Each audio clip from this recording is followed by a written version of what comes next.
السلام علیکم۔ آج کے پروگرام میں دو موضوعات کے اوپر فوکس کریں گے، ایک تو پی ڈی ایم کا اجلاس اور دوسرا کرپشن کے حوالے سے ٹرانسپیرنسی انٹرنیشنل کی رپورٹ، جہاں پاکستان تحریک انصاف مسلسل تیسرے سال میں بھی ڈکلائننگ ٹرینڈ اس کا برقرار ہے۔ کرپشن پرسپشن، لوگوں کے اندر یہ تاثر بڑھ رہا ہے کہ پاکستان میں کرپشن میں اضافہ ہو رہا ہے۔ ایک ایسی حکومت جو بنی اس نام سے تھی کہ ٹرانسپیرنسی لائیں گے پاکستان میں اور کرپشن کا خاتمہ کریں گے، اور ایک ان کے لیے کہہ لیجئے کہ گڈ لک یہ ہے کہ موجودہ وزیر اعظم عمران خان، ان کی اپنی ذات کے اوپر کرپشن کا کوئی ایسا دھبا ابھی تک نہیں ہے کہ کہیں کہ یہ 4 ارب روپیہ موٹر وے میں کھا لیا، 10 ارب روپیہ اس میٹرو میں کھا لیا، ابھی وہ ان چیزوں سے بچے ہوئے ہیں، کوئی بیگیج نہیں ہے پرانا ماضی کا۔ لیکن ان کے وزراء کی نااہلی یا انکمپیٹنس کہہ لیجئے کہ ایک کے بعد ایک ایشو ایسا سامنے نظر آتا ہے۔ کبھی پاکستان میں کہا جاتا ہے کہ گندم بہت زیادہ، لیکن ویٹ کرائسس ایسا آتا ہے کہ تاریخ میں کبھی گندم کی یا آٹے کی قیمتیں اتنی اوپر نہیں جاتی جو ان کے دور میں آ جاتی ہیں۔ شوگر، جو major 45% sugar producers Pakistan Tehreek Insaf کی حکومت سے منسلک تھے، جو پاکستان میں ٹوٹل شوگر پروڈیوس ہوتی ہے اس کے 45% پی ٹی آئی سے منسلک تھے۔ شوگر کی قیمتیں 55 سے بڑھتی ہیں 115 پہ چلی جاتی ہیں۔ ادویات، بھارت سے امپورٹ کرنے کا اسکینڈل، قیمتوں میں کوئی 3-4 دفعہ اضافے کے باوجود کرپشن کے سیریس قسم کے ایلیگیشن کے پیسے لے کے ادویات کی قیمتوں میں اضافے کی اجازت دی گئی۔ انٹرنیشنل مارکیٹ میں پیٹرولیم کی قیمتیں کم ہوئیں، 10 روپے ریڈکشن کی۔ پیٹرولیم کمپنیز جو تھیں انہوں نے ہورڈنگ کی اور وہ پیسہ کمپنیز کھا گئیں، کوئی 200 ارب روپے کے قریب لوگوں کو وہ بینیفٹ پاس آن نہیں ہو سکا۔ ہوا کیا؟ ادویات کا اسکینڈل آیا، 2 وزیر ہٹا دیے، سزا وا کسی کو نہیں ہوئی، دوسرا وزیر لگا دیا۔ پیٹرولیم کا اسکینڈل آیا، مشیر بدل دیا، دوسرے کو لگا دیا۔ شوگر کے اوپر سیریس قسم کے ایلیگیشنز آئے اور سیریس قسم کے ایلیگیشن کے نتیجے میں ایک رپورٹ بنوائی۔ کسی کو ٹانگا نہیں، جو کہا کرتے تھے کہ چائنا نے اتنے وزیر ٹانگ دیے، سنگاپور نے اتنے وزیر ٹانگ دیے، کسی ایک کو سزا نہیں ہوئی، دوسرا وزیر لگا دیا، ایک کو ہٹایا دوسرے کو لگا دیا۔ پہلے ہی سال جب پاکستان تحریک انصاف کو حکومت ملی تو روپے کی ڈی ویلیویشن کے نتیجے میں ٹیکس ریونیو میں اضافہ ہونا چاہیے تھا۔ اصول یہی ہے کہ جب امپورٹ سٹیج کے اوپر آپ کے آدھے ٹیکسز اکٹھے ہو تو آپ کا جیسے جیسے ڈالر روپے کے مقابلے میں تگڑا ہوتا ہے یا روپیہ ویک ہوتا ہے تو آپ کی روپیوں میں کلیکشن بڑھ جاتی ہے ٹیکسز کی۔ ہمارے ہاں اس سے الٹ کام ہوا، 600 ارب کی ٹیکس ریونیو شارٹ فال ہو گئی، کہاں گئے وہ پیسے؟ یہ تمام ایسے میگا سکینڈلز ہیں جو ان کے وزراء کی نااہلی کے نتیجے میں اس حکومت کے اوپر ایک کہہ لیجئے کہ بدنما داغ کے طور پر سامنے آئے۔ اور کرپشن پرسپشن انڈیکس جو ہے وہ پرسپشن انڈیکس ہے، وہ ایکچوئل کرپشن کو ناپتا نہیں ہے کہ 2 تھی تو اب 4 ہوگی، وہ تاثر ہے کرپشن کا، اور مختلف اس میں فارمولاز ہیں۔ بیسیکلی وہ سروے بیسڈ ہے، بڑی پروفیشنلی مختلف آرگنائزیشنز کرتی ہیں، اکانومسٹ انٹیلیجنس یونٹ کرتا ہے، ورلڈ بینک کے سرویز ہیں، اے ڈی بی کے سرویز ہیں، ڈیموکریسی کے حوالے سے رول آف لاء کے اوپر سرویز ہیں، اور ان ساری چیزوں کا ایک بنا کے پورا اس کو سیمپل اس کو آپ جمع کرتے ہیں اور جمع کر کے ایک ایوریج سکور لیتے ہیں جو پاکستان تحریک انصاف کی حکومت میں نیچے کو گر رہا ہے۔ پچھلے سال ان کا تھا 31 جو اب نیچے گر کے 28 پہ آ گیا، اور مجموعی طور پر ہم 124 تھے 180 ممالک میں پچھلے سال، اب وہ گر کر دھڑام سے نیچے 140 نمبر پہ 16 درجے نیچے چلے گئے۔ 16 ممالک ہم سے اور زیادہ صاف شفاف ہو گئے، ہم 16 سے زیادہ کرپٹ ہو گئے۔ اگر اس کا موازنہ کریں ہم پاکستان تحریک انصاف کے ان 3 سالوں کا، جو پاکستان مسلم لیگ نواز کے پہلے اس سے 4 یا 5 سال ہیں، تو پاکستان مسلم لیگ نواز کے اوپر پوری عمران خان کی کیمپین یہی تھی کہ شریف برادران جو ہے کرپشن میں ملوث ہیں، اور ان کی ملوں کے اوپر بھی ایشوز ہیں کہ اقتدار میں رہتے ہوئے ان کے بزنسز ایکسپینڈ کیے، ان کے بچوں کے اوپر، حمزہ کے اوپر اور سلیمان کے اوپر، شہباز شریف کے بچوں کے اوپر ایلیگیشنز تھے، شوگر ملوں کے حوالے سے کیسز چل رہے ہیں، ہنڈی حوالہ کے ایشوز ہیں۔ لیکن جو کرپشن پرسیپشن کا انڈیکس ہے، interestingly P M L N کے دور میں اس میں پاکستان کی پوزیشن بہتر ہوئی ہے۔ 2014 میں جب ان کو حکومت پہلا سال ملتی ہے تو 126 پہ تھا، اس کے بعد 117، 116، 117 اور 117۔ 2018 تک جب ان کی حکومت ختم ہوئی ہے تو 117 کے اوپر تھا۔ 2019 جب پاکستان تحریک انصاف کی حکومت آتی ہے تو 117 سے ہم سیدھی چھلانگ مار کے 120 پہ پہنچ گئے۔ انہوں نے کہا کہ بعض ایسے سرویز تھے جو نون لیگ کے دور کے ہوئے تھے، انکارپوریٹ اب ہوئے ہیں، اس لیے وہ سکور میں تنزلی آئی ہے، اس میں ہماری برائی کوئی نہیں ہے، ابھی یہ پچھلے والوں کی برائی ہے۔ بڑا آسان تھا پہلے سال کہنا۔ 2020 میں 124 پہ چلے گئے، اور اب 2021 کے اندر 3 سرویز ایسے ہیں جس میں ڈیٹیریشن آئی ہے، اور تینوں سرویز پاکستان تحریک انصاف کے دور حکومت کے 8 ٹوٹل سرویز انہوں نے انکارپوریٹ کیے ہیں، جس میں سے 5 کا سکور تو وہی ہے جو پہلے میں نہ اوپر ہے نہ نیچے، بہتری بھی نہیں ہے، یا تو کہتے ہیں نا اس میں ہم 3 میں بہتر ہو گئے 3 میں برے ہیں، کہیں بہتری نہیں آئی، 5 کا وہی سکور ہے، 3 میں تنزلی آئی۔ اب 3 میں جو تنزلی ہے بڑا انٹرسٹنگ اس میں کویسچنز ہیں۔ جو اکانومسٹ انٹیلیجنس یونٹ کی کنٹری رسک رپورٹ ہے اس میں کہا گیا کیا حکومت میں سرکاری فنڈز کے استعمال کے لیے احتساب اور درست طریقہ کار اختیار کیا جاتا ہے؟ کیا سرکاری فنڈز کو وزراء اور دیگر سرکاری اہلکار غیر مناسب طریقے سے استعمال کرتے ہیں؟ کیا ایسے کوئی خاص فنڈز بھی ہیں جن پر کوئی پوچھ گچھ نہیں ہوتی؟ کیا سرکاری وسائل کا غلط استعمال کیا جاتا ہے؟ کیا سرکاری اہلکار پیشہ ورانہ ہیں یا زیادہ تر اہلکاروں کو حکومت نے خود تعینات کر رکھا ہے؟ کیا سرکاری مالیات کا آڈٹ کوئی آزاد باڈی کرتی ہے؟ کیا وزراء اور دیگر سرکاری حکام کی بے ضابطگیوں کی تحقیقات کے لیے آزاد عدلیہ موجود ہے؟ کیا ملک میں ٹھیکے اور فوائد حاصل کرنے کے لیے رشوت چلتی ہے؟ اس انڈیکس کے اوپر پاکستان کا سکور 37 سے گر کر 20 پہ آ گیا. تو میجر فیکٹر ہے ان کی حکومت کے اسکور کی ڈیٹیریشن کے اوپر یا پاکستان کی اسکور کی ڈیٹیریشن کے اندر یہ جو سروے ہے اس کے اندر میجر ڈکلائن نظر آئی ہے. دوسرا ایک ڈیموکریسی کے اوپر ہے. ڈیموکریسی والا جو سروے ہے اس کے اوپر بھی سوالات بڑے مزے کے ہیں. وہ کہتے ہیں کہ مندرجہ ذیل ذرائع سے کرپشن کی شرح کتنی بڑھتی ہے؟ پبلک سیکٹر کی کرپشن، دوسرا سوال انتظامیہ کی کرپشن، تیسرا سوال مقننہ کی کرپشن اور چوتھا سوال عدلیہ کی کرپشن. اس کے اوپر پاکستان کا سکور جو ہے وہ 22 سے گر کر 20 پہ آ گیا. اور پھر ورلڈ اکنامک فورم اس کی ایک رپورٹ ہے جہاں پر پاکستان کا سکور 43 سے 41 پہ آ گیا. اس کے اندر سوال یہ تھا کہ مندرجہ ذیل امور میں کیا کمپنیاں غیر دستاویزی طور پر رقم کماتی ہیں یا رشوت کا استعمال کرتی ہیں؟ جو آپ اس کے اوپر جو آگے ڈیٹیلز ہیں، درآمدات اور برآمدات، پبلک یوٹیلیٹیز، سالانہ ٹیکس ادائیگیاں، سرکاری ٹھیکے اور لائسنسز کا اجرا، اپنے حق میں عدالتی فیصلے لینا. اب اس میں عدالتی فیصلوں کا بھی تذکرہ ہے لیکن بوجھ انتظامیہ حکومت کے اوپر ہے. کیا ٹھیکوں کا سوال ہو، وزراء کی کرپشن کا سوال ہو، آڈٹ کا سوال ہو، تو اس سے بچنا محال ہے. اور یہ کہیں کہ یہ رپورٹ بھی عادل گیلانی کا کس جماعت سے تعلق ہے یا یہ ابھی بے معنی ہے، ایک یا دو میں آئی ہیں، یہ حکومت کو ایسی باتیں نہیں کرنی چاہیے. جہاں ناکامی ہے مانے کہ ہم we have fail to perform, ہم اچھے نظام حکومت قائم کرنے میں ناکام ہو گئے. عمران خان ٹرانسپیرنسی کی رپورٹ کو خود کتنا وزن دیتے تھے. اب تو ہم کہتے ہیں نا کہ یہ بس ایسے ہے اور ویسے ہے، لیکن ماضی کے بیانات میں یہ پاکستان کے لیے سب سے بڑی چارج شیٹ یہی تھی جس کی بنیاد کے اوپر اس وقت کے وزیر اعظم کو تو جیل میں پھینک دینا چاہیے تھا، کبھی باہر ہی نہیں تھا نکالنا چاہیے. دکھائی گا کیا کہتے ہیں. یہ اوور آل پرائم منسٹر کے خیالات تھے اور خیالات زیادہ غلط نہیں تھے، لیکن حکومت میں رہتے ہوئے پرفارم کریں تو آپ کی باتوں میں وزن آتا ہے، نہیں تو صرف اپوزیشن کے لیے وہ نعرہ ہی رہ جاتا ہے. عملی طور پر آپ اس کو کوئی شکل نہیں دے سکتے. جو آج ہمارے ساتھ پینلسٹ ہیں اسلام آباد اسٹوڈیوز میں، مصطفیٰ نواز کھوکھر صاحب ہیں ہمارے ساتھ، خوش آمدید کہتا ہوں جی آپ کو پروگرام میں. علی محمد خان پاکستان تحریک انصاف سے ہمارے ساتھ ہیں اور جاوید لطیف صاحب PMLN سے، سب کو پروگرام میں خوش آمدید کہوں گا. کھوکھر صاحب آپ سے آغاز کروں گا. کرپشن پرسیپشن ہم برے ہی نظر آ رہے ہیں اس وقت دنیا میں کھڑے ہوئے دیکھیں تو 140واں نمبر 180 ممالک میں کوئی ایسی خوش کن صورتحال نہیں ہے کہ لوگوں کو بتائی جائے، اور کنٹینیوسلی ڈکلائن ہے تحریک انصاف کی حکومت میں. کیوں؟ شکریہ ملک صاحب. بنیادی طور پہ تو I think it's a sad day for Pakistan کہ پاکستان کو ٹرانسپیرنسی انٹرنیشنل کے مطابق آج دنیا کے کرپٹ ترین ممالک کی فہرست میں ہم پہنچے ہیں.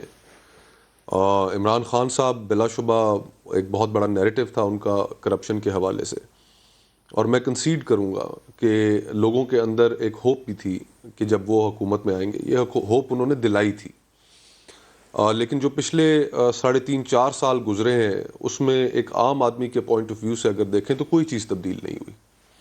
اگر ایک عام آدمی کا جہاں پہ بھی ریاست کے کسی ادارے سے بھی واسطہ پڑتا ہے، چاہے وہ پولیس ہو، چاہے تھانہ ہو، چاہے کچہری ہو، چاہے اسے کسی سرکاری ہسپتال میں جانا ہو، بچہ اسکول میں کسی سرکاری اسکول میں داخل کرانا ہو، گیس کا میٹر لگوانا ہو، بجلی کا میٹر لگوانا ہو، ریاست جہاں پر بھی ایک عام آدمی کے ساتھ انٹریکشن میں آتی ہے وہاں پر اس کو ایکسپلائٹ کرتی ہے. اور خان صاحب نے ایک یہ یقین دلایا تھا کہ جی کہ میں حکومت میں ہوں گا تو ایسا قطن نہیں ہوگا. ہم دو جماعتوں کو، انہوں نے مسلم لیگ نون کو اور پیپلز پارٹی کو مورود الزام ٹھہرایا، ہر چیز کی بنیاد انہوں نے کرپشن کو ٹھہرایا اور ہمیں اس کے لیے سب سے بڑا ملزم قرار دیا. چور، ڈاکو، لٹیرا، کیا کیا نہیں کہا. آپ نے بڑا اچھا بیانیہ دیا، اس انٹرو دیا، اس کے اندر آپ نے ہر چیز اس کا پہلو آپ نے اجاگر کیا کہ اب اس رپورٹ کو حکومت کیسے ڈینائی کر سکتی ہے جب اتنی دفعہ خود عمران خان صاحب ٹرانسپیرنسی انٹرنیشنل کو ایک مہر اس کے اوپر لگا چکے ہیں، اس کو کوٹ کر چکے ہیں. تو آج وہی ٹرانسپیرنسی انٹرنیشنل غلط کیسے ہو سکتی ہے؟ اور ہم بحیثیت قوم، یہ حکومت کا فیلئر ہے، ان کے بیانیے کا فیلئر تو ہے ہی ہے ملک صاحب، لیکن ان سلائٹلی لارجر کانٹیکسٹ ہم نے اس معاملے کو حل بھی تو کرنا ہے. کیا حل اس کو صرف اپوزیشن کو جیلوں میں ڈال کر اس طریقے سے کیا جا سکتا ہے؟ ہم نے ایک ادارہ نیب بھی بنایا. میرے خیال میں ہم کرپشن کو ٹیکل کرنے میں بحیثیت قوم ہم سنجیدہ ہی نہیں ہیں. اگر ہم سنجیدہ ہوتے تو ہمارے ہاں اکراس دا بورڈ اکاؤنٹیبلٹی ہوتی, ہمارے ہاں عدلیہ مضبوط ہوتی, رول آف لا ہوتا. لیکن ہمارے ہاں آج بھی مقدس گائیں, ہمارے ہاں آج بھی اگر احتساب ہوتا ہے, کسی سے سوال پوچھا جاتا ہے تو صرف معاشرے کے ایک آدھ طبقے سے, سیاستدانوں سے سب سے پہلے سوال کیا جاتا ہے, باقی کسی سے کوئی سوال نہیں کیا جاتا. تو اب یہ روش ہمیں بحیثیت قوم تبدیل کرنی ہے کہ اگر ہم نے آگے بڑھنا ہے تو ہم کس طرح اس کو ٹیکل کریں گے. ہمیں we've got to put our heads together.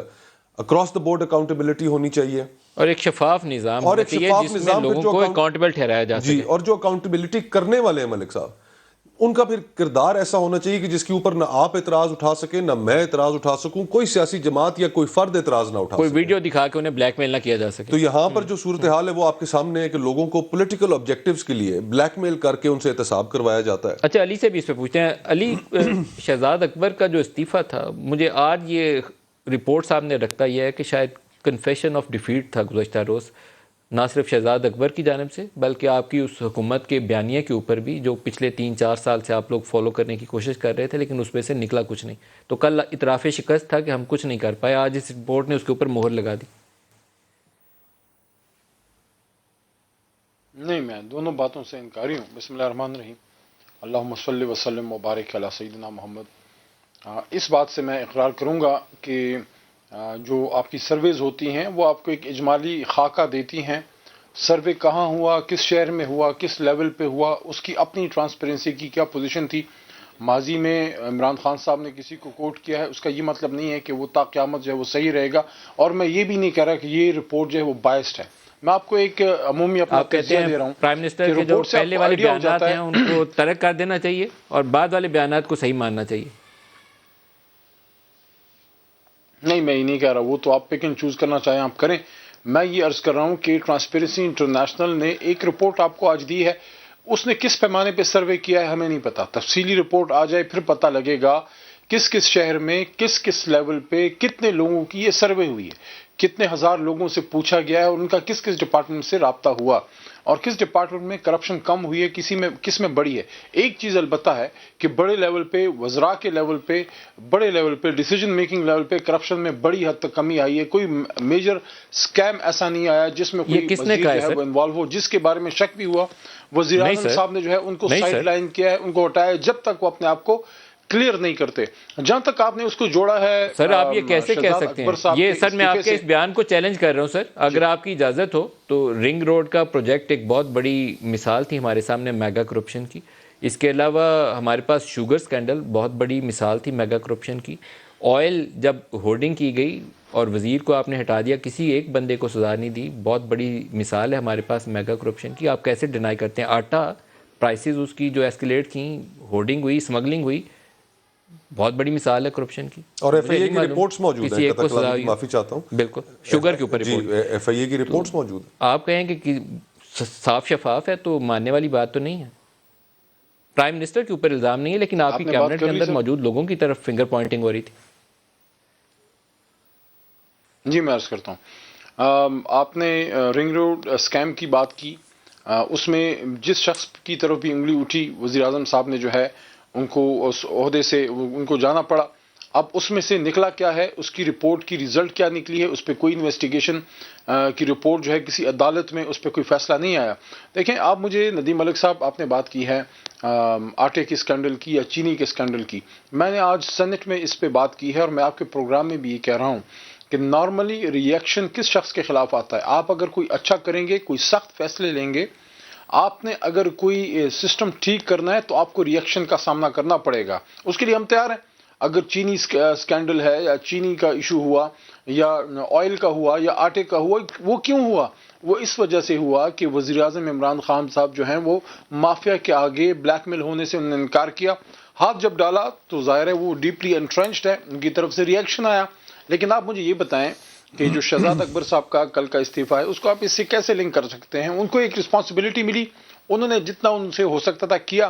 اب اس کے بعد عمران خان صاحب کسی اور کو رسپانسبلٹی دیں گے.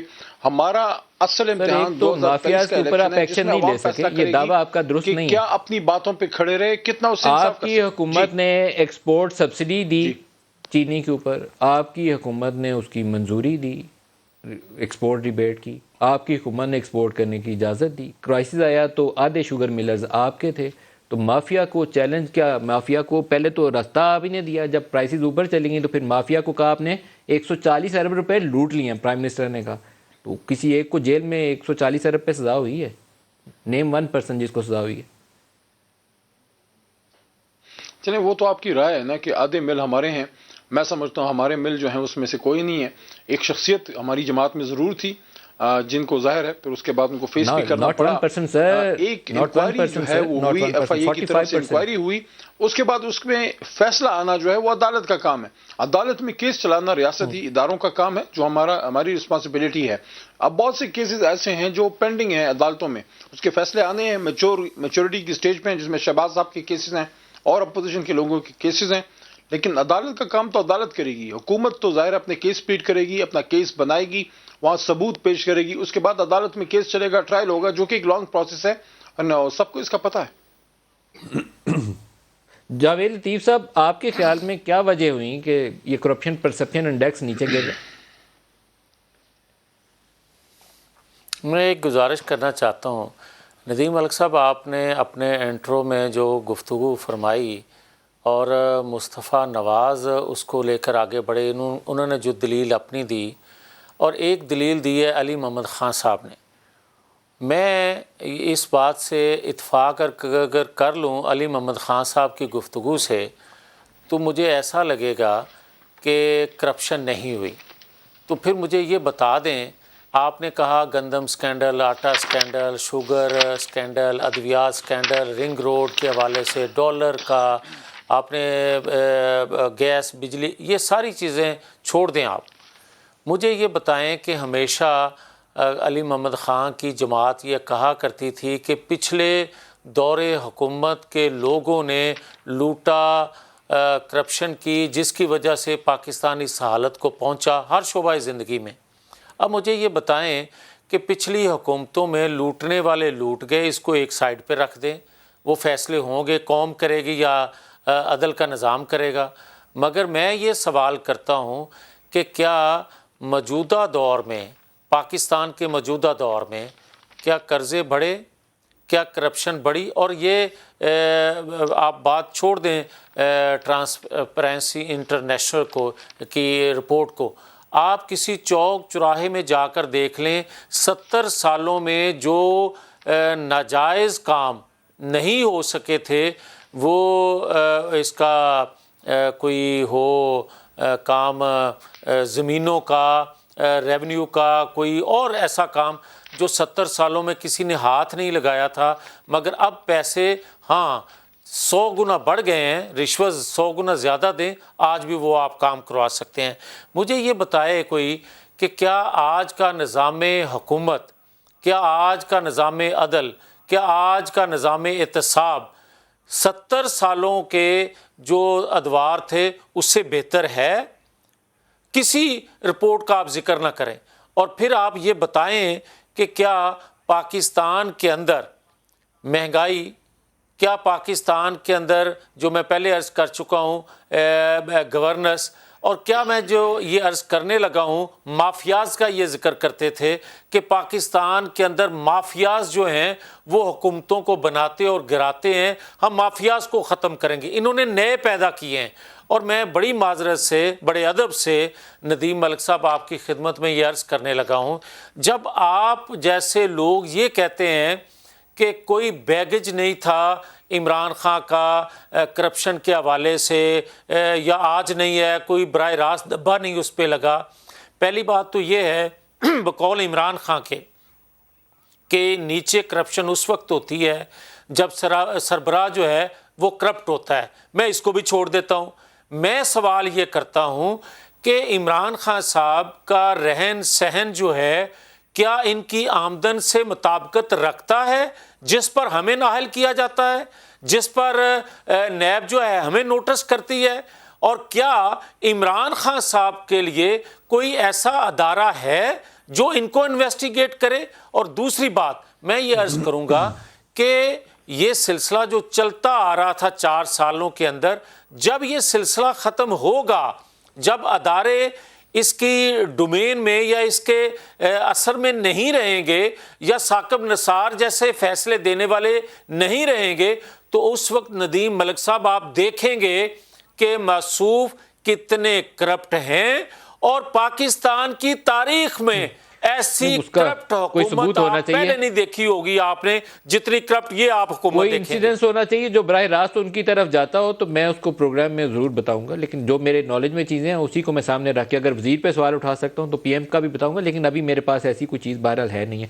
میں ایک بریک سے واپس آتے ہیں تو اس ایشو پہ بھی، اور لاہور میں ریور راوی ایک بڑا ڈریم پروجیکٹ تھا پرائم منسٹر کا، اس کو ہائی کورٹ نے کالعدم قرار دے دیا، کیونکہ کہا انہوں نے یہ کہ کوئی اصول و ضوابط کو فالو ہی نہیں کیا، جو لا تھا، ریگولیشنز تھے، ان کو سائڈ پہ رکھ دیا۔ اس پہ بھی اور پی ڈی ایم کی میٹنگ پہ بھی بات کریں گے، ہمارے ساتھ رکھیے۔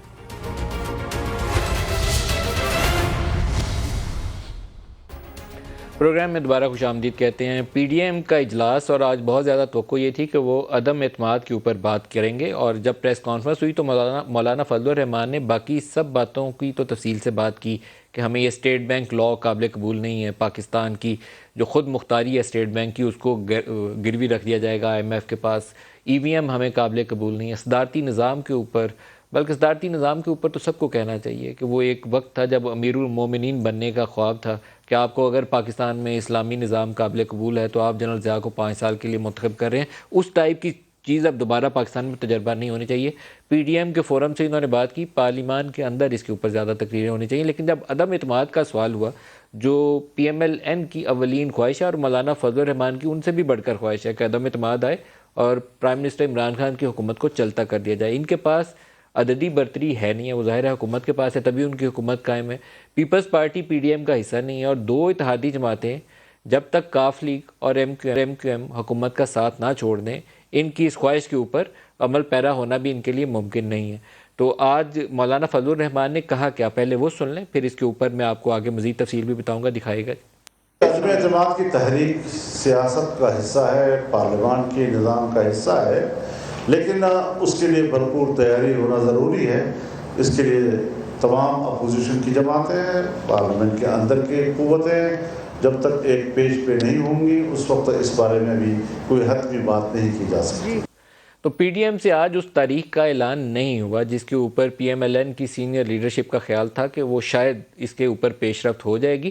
بعد میں ہم نے کچھ سینئر لیڈر سے بیک گراؤنڈ کے طور پر انفارمیشن لی تو انہوں نے بتایا کہ نون لیگ چاہتی ہے کہ پرائم منسٹر سے نو کانفیڈنس کا آغاز کیا جائے، اسپیکر ڈپٹی اسپیکر سے نہیں، پرائم منسٹر سے براہ راست عدم اعتماد کی تحریک لائی جائے، اور پیپلز پارٹی سے اس کے اوپر مشاورت بھی کی جائے اور ان کو آن بورڈ لیا جائے، اور اس کے ساتھ ہی کاف لیگ اور ایم کیو ایم، کیونکہ ان کے بغیر ان کی تعداد پوری نہیں ہوتی، ان کو ساتھ لا کے اور ان کی طرف سے دیکھا جائے کہ جواب کیا آتا ہے، ان کی شرائط کیا ہیں، تو پھر اس معاملے کے اوپر جلد از جلد ایز سون ایز پاسبل پیش رفت کی جائے۔ آپ کیا سوچتے ہیں علی محمد خان، کیا یہ اپوزیشن اتنی تگڑی ہیں یا اتنا ان میں اتفاق رائے ہو جائے گا کہ نو کانفیڈنس لے آئیں آپ کے اوپر؟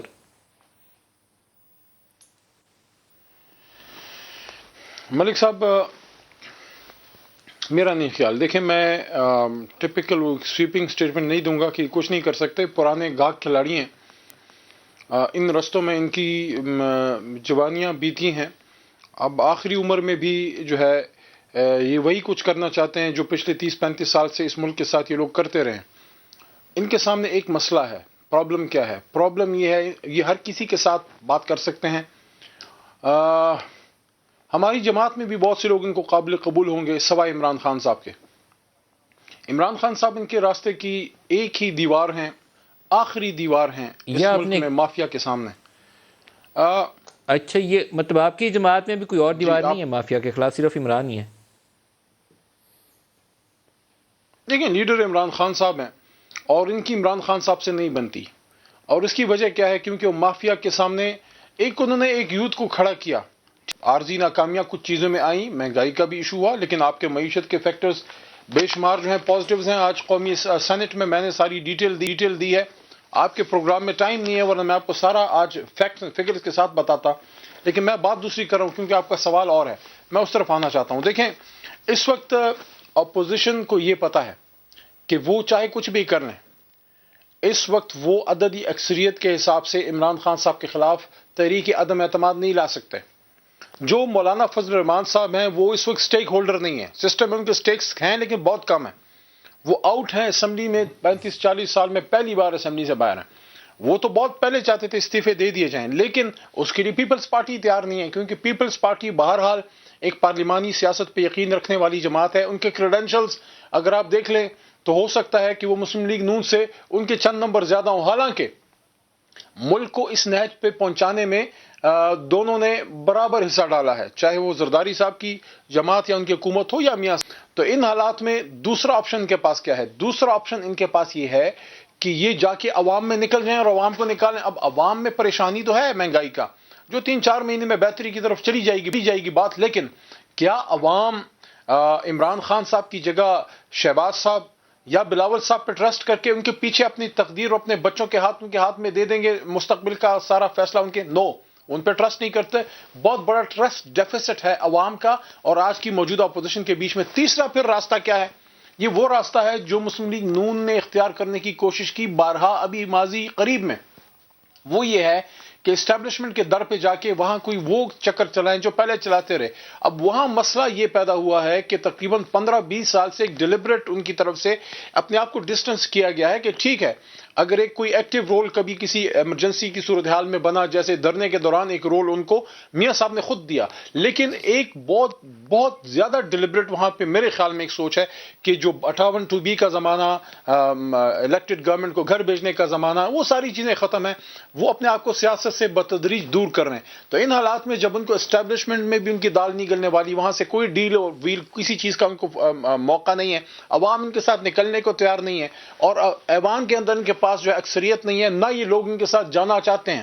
ہماری بینچز سے ٹھیک ہے بات ہوئی ہے ہمارے خلاف، میں اس سے انکار نہیں کرتا، ہمارے اپنے لوگوں نے مہنگائی وغیرہ پہ بات کی ہے، لیکن کیا وہ کھڑے ہو کے ان کو ووٹ دے دیں گے؟ وہ بھی نہیں ہے. تو اب آپ مجھے بتائیں ندیم ملک صاحب، آپ کو بھی اس دشت کی سیاہی میں پتہ نہیں کتنے سال ہو گئے ہیں، جب عوام بھی ساتھ نہیں ہے، اسٹیبلشمنٹ ظاہر ہے وہ سیاست سے دور رہنا چاہتے ہیں اور ایوان کے اندر بھی ان کا کھاتا گول ہے، تو پھر میرے خیال میں یہ پرانا راگ ہی گاتے رہیں گے، یہ بس ہلکی پھلکی موسیقی پہ گزارا ہے ان کا. مصطفیٰ صاحب آپ بتائیں، پھر تو آپ کا فارغ ہوئی کہانی فیصلہ ہوگا کہ تقدیر کس کے ہاتھ میں پاکستان کی مصطفیٰ صاحب سے کی ڈوریں جو ہے اللہ تعالیٰ دیتا ہے. ملک صاحب عموماً ایسا ہوتا ہے کہ جب حکومت میں ہوتے ہیں تو اگر شام کو بھی حکومت کی رخصتی کا وقت آن پہنچے تو وزراء کو یہی لگتا ہے کہ حکومت ابھی تک اپنی جگہ پر قائم و دائم ہے. یہ ایٹ لیسٹ کہنا یہ ہوتا ہے ڈیوٹی کی وجہ سے، نیچر آف جاب کی وجہ سے. کوئی تو وجہ تھی کہ جس کی بنیاد پر عمران خان صاحب نے آج سے 2 دن پہلے انہوں نے کہا کہ اگر میں سڑکوں پر آ گیا تو میں پھر بہت خطرناک ہوں. وہ کس کو کہا تھا؟ وہ کس کو انہوں نے کہا؟ میرے خیال میں تو اسٹیبلشمنٹ کے لیے ایک پیغام تھا. آپ کو نہیں کہا، نون لیگ کو نہیں کہا. ہمیں انہوں نے کیا خوف دلانا ہے؟ ہمیں انہوں نے جیلوں میں ڈالا، ہیروئن تک کے مقدمات بنائے. آصف زرداری صاحب کے جیل کے اندر کمرے میں جو فریج تھا جس کے اندر انسولین کی دوائی تھی وہ بھی انہوں نے وہاں سے اٹھا لیا. تو انہوں نے کسر تو کوئی نہیں چھوڑی. آپ کو جتنی کٹ لگنی تھی لگ چکی ہے، ہمیں تو لگ چکی ہے. وہ بیان آپ کے لیے نہیں تھا، وہ ہمارے لیے تھا ہی نہیں. ہماری انڈرسٹینڈنگ کے مطابق وہ جن کے لیے تھا ان کو غالباً پہنچ بھی گیا. گزارش یہ ہے کہ کیا چیز عمران خان صاحب محسوس کر رہے ہیں جس کی وجہ سے وہ یہ کہنے پہ مجبور ہوئے کہ ہاں میں اگر سڑکوں پہ آ گیا تو پھر میں پہلے سے زیادہ خطرناک ہوں. گزارش یہ ہے کہ اس وقت ان کا بیگیج اتنا بڑا بن چکا ہے کہ وہ بیگیج کوئی بھی اٹھانے کو تیار نہیں ہے. اسٹیبلشمنٹ کی بیساکھیوں پہ انہوں نے 3-3.5 سال گزارا کر لیا. ہماری اکثریت اقلیت میں بدلی گئی. سینٹ کے الیکشنز آپ کہتے ہیں کہ اسٹیبلشمنٹ ان کا بوجھ اب نہیں اٹھائے گی، یہ آپ کہہ رہے ہیں؟ لاجیکلی پاسبل نہیں ہے. اگر وہ ان کا بوجھ مزید اٹھائیں گے تو دیکھیں کس بنیاد پر. اس ملک کے عوام جس کرب سے گزر رہے ہیں، کیا وہ ان عوام کے سامنے فائرنگ لائن میں کھڑا ہونا چاہتے ہیں؟ جب پرائم منسٹر کا ایک دفعہ بیان نہ سن لیں، کیونکہ پرائم منسٹر کے اس بیان میں ایک چھپی ہوئی یہ خوف کی علامت بھی موجود ہے کہ وہ سڑکوں پہ پہنچ سکتے ہیں. جی ہاں، وہ رول آؤٹ نہیں کر رہے، وہ کہہ رہے ہیں میں آ گیا تو یہ ہوگا. تو وزیر اعظم کو یہ کہنے کی ضرورت کیوں؟ مطلب سٹنگ پرائم منسٹر کہہ رہے ہیں کہ اگر میں سڑکوں پہ آ گیا تو یہ ہوگا، تو وہ خوف محسوس کر رہے ہیں کہ یہ کام ہو سکتا ہے. ذرا اسٹیٹمنٹ جی ایک دفعہ. انشاءاللہ یہ بھی ٹرم پورا کرے گی، اگلی بھی ٹرم پوری کرے گی یہ ہماری پارٹی. اگلی ٹرم بھی، یہ بھی آج میں آپ کو کہہ رہا ہوں، ایک خبردار کرنا چاہتا ہوں. اگر میں گورنمنٹ سے باہر نکل گیا میں آپ کے لیے زیادہ خطرناک ہوں. ابھی تک تو میں چپ کر کے یا آفس میں بیٹھا ہوتا ہوں اور تماشے دیکھ رہا ہوتا ہوں. میں اگر سڑکوں پہ نکلا ہے نا تو آپ کے لیے چھپنے کی جگہ نہیں ہوگی. آپ اس کے اوپر جاوید لطیف صاحب رسپونڈ کرنا چاہیں گے؟ دیکھیں ملک صاحب، میرا خیال ہے کہ ہمیں بات سیدھی سیدھی کرنی چاہیے کہ جو عمران خان صاحب کی گفتگو تھی وہ قطعاً اپوزیشن کے لیے نہیں تھی. اس کی میں 2-3 دلیلیں آپ کو دیتا ہوں. پہلی بات تو یہ ہے کہ ہمارے لیے خوفناک تو اس وقت ہیں جب وہ ادارے استعمال کر رہے ہیں ہمارے خلاف. وہ آپ نے دیکھ لیے. اب مجھے یہ کوئی بتائے کہ جب ادارے بھی اس کے کنٹرول میں نہیں رہیں گے، طاقت اس کے کنٹرول میں نہیں رہے گی، تو ہمارے لیے خوفناک کیسے ہوگا؟ سڑکوں پر خوفناک ہونے کی جو نوید دے رہے ہیں وہ دراصل جو علی محمد خان نے ابھی بات کی ہے کہ مسلم لیگ نون جو ہے وہ اسٹیبلشمنٹ سے دوبارہ رابطے کر رہی ہے. کبھی کہتے ہیں بلاول بھٹو رابطے کر رہے ہیں، اپوزیشن کی فلاں جماعت کر رہی ہے. تو پھر ایک حقیقت تو ہے نا کہ آپ کو پھر اسٹیبلشمنٹ لے کر آئی، پھر یہ مانے اگر ہم رابطے کر رہے ہیں یا ہمارے ساتھ رابطے ہو رہے ہیں اچھے ہوتے آپس میں اپوزیشن کے، تو پھر تو آج آپ کو پی ڈی ایم کے اجلاس کے بعد ایک تاریخ دینی چاہیے تھی کہ ہم عدم اعتماد لے کر آ رہے ہیں، لیکن آپ نے تاریخ نہیں دی. آپ کو ابھی تک پاؤں جمے نہیں ہیں آپ کے، آپ ہوا میں ہی ہیں. نہیں، آپ یہ بھی بات ٹھیک کہہ رہے ہیں.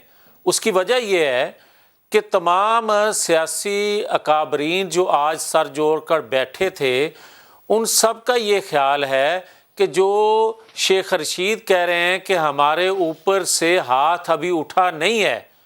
بھائی جب تک ہاتھ اٹھے گا نہیں، اتحادی ہٹیں گے نہیں، تو جو پی ٹی آئی کے اپنے لوگ ہیں وہ کیسے چھلانگ لگا کے باہر آ جائیں گے؟ بھائی آپ ایک نور عالم کا حال دیکھ لیں کہ جس طرح اس کو شوکاز دیا. آپ کو یقین ہے کہ اتحادی ان کے ساتھ ہیں، یا آپ ابھی کسی سگنل کے انتظار میں ہیں کہ آپ کو کلیئر سگنل مل جائے ان کی طرف سے؟ دونوں میں سے کون سی بات درست ہے؟ دیکھیں، بات ایک درست ہے. جو آپ سگنل کی بات کرتے ہیں، ہم سگنل کے حق میں نہیں ہیں. ہم یہ چاہتے ہیں کہ آزاد کر دیں سب کو. ہم اس حق میں ہیں کہ اگر وہ آزاد ہو جائیں اتحادی، تو ان کو پتہ ہے کہ ہم نے اپنے حلقوں میں جانا ہے. اور جو موجودہ صورتحال ہے اس حکومت کی، گورننس کے حوالے سے، مہنگائی کے حوالے سے، سلامتی کے حوالے سے ملک کی، یہ ساری دو پہ لگی ہوئی ہیں. لوگ ہمیں وہ نہیں کریں گے تو وہ کیسے ان کے ساتھ رہ سکتے ہیں؟ ڈرا ڈرو کے چاہتے ہیں آپ کے پاس آ جائیں، آپ کے ساتھ ابھی ہے نہیں ہے، پھر بات تو یہی ختم ہوئی نا جی. نہیں، یہ بات آپ درست کہہ رہے ہیں کہ جب تک ان کو خوف، جو علی محمد بات کر رہے ہیں کہ اسٹیبلشمنٹ کا، جو شیخ رشید بات کر رہے ہیں کہ ان کا ہاتھ ہمارے سر پر ہے، ان کے گلے پہ ہے، یہ باتیں جب تک کلیئر نہیں ہوگی تو آپ نمبر گیم پوری نہیں کر سکتے. یہ ایک حقیقت ہے. اسی لیے بریک سے واپسی پیش کرتے ہیں، ہمارے ساتھ رہیے گا جی.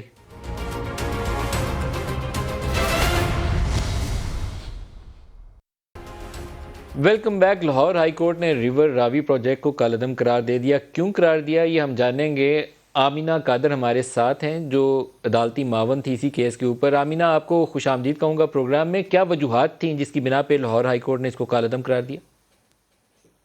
السلام علیکم، بہت شکریہ. ابھی تو شارٹ آرڈر نکلا ہے اس کیس میں، پورا آرڈر ابھی ہائی کورٹ نے نہیں ریلیز کیا.